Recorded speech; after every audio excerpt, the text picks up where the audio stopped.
Revision యాక్టివిటీలో భాగంగా polling stations మొత్తం కూడా తయారు చేసుకోవడం, 1500 మంది ఓటర్ల కంటే ఎక్కువ ఉన్నటువంటి పోలింగ్ స్టేషన్స్ని ఎవరైనా ఇట్లా మాకు సపరేట్గా దూరం అవుతుంది అని అడిగినప్పుడు, ప్రజల నుంచి డిమాండ్ ఉన్నప్పుడు, ప్రజలు అడిగినప్పుడు సపరేట్గా ఆక్సిలియరీ పోలింగ్ స్టేషన్స్ కొరకు కలెక్టర్ గారు అక్కడ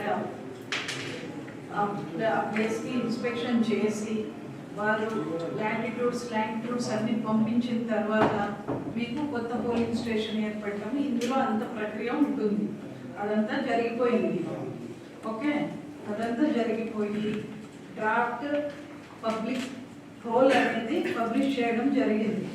ఆ తర్వాత రివిజన్ పార్ట్ స్టార్ట్ అవుతుంది.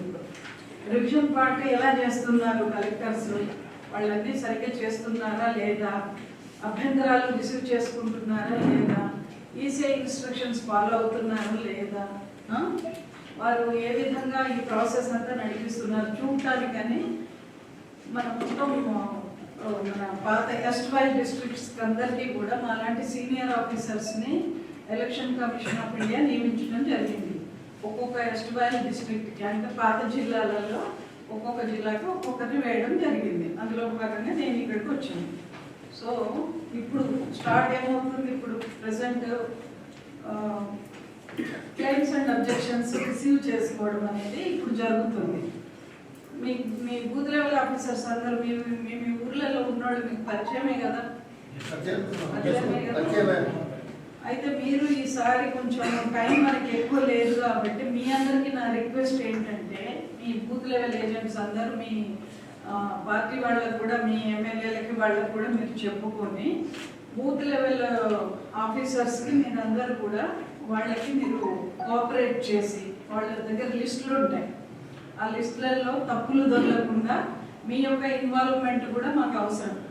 మీరు ఆ లిస్టులు చూసి వాళ్ళు కరెక్ట్గా చేస్తున్నారా లేదా, అందులో మీకు మీ ఊర్లలో అక్కడ లోకల్గా హౌస్ టు హౌస్ సర్వే వాళ్ళు ఎలాగో చేశారు మా బూత్ లెవెల్ ఆఫీసర్స్.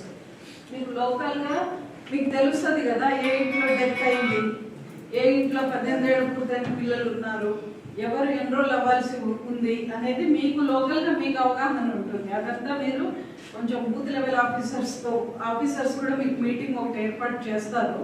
ఇప్పుడు వాళ్ళకి సపరేట్గా ఇప్పుడు ఇన్స్ట్రక్షన్స్ ఇవ్వడం జరుగుతుంది. సో మీరు వాళ్ళతో కూర్చొని ఇటువంటి వాటిలో మీరు మీ సహకారం అందించాలని నేను కోరుకుంటున్నాను. మరిన్ని వీడియోస్ కోసం ఛానల్ ని సబ్స్క్రైబ్ చేయండి, లేటెస్ట్ అప్డేట్స్ కోసం వాట్సాప్ ఛానల్ ని ఫాలో చేయండి, అండ్ లింక్ డిస్క్రిప్షన్ లో ఉంది.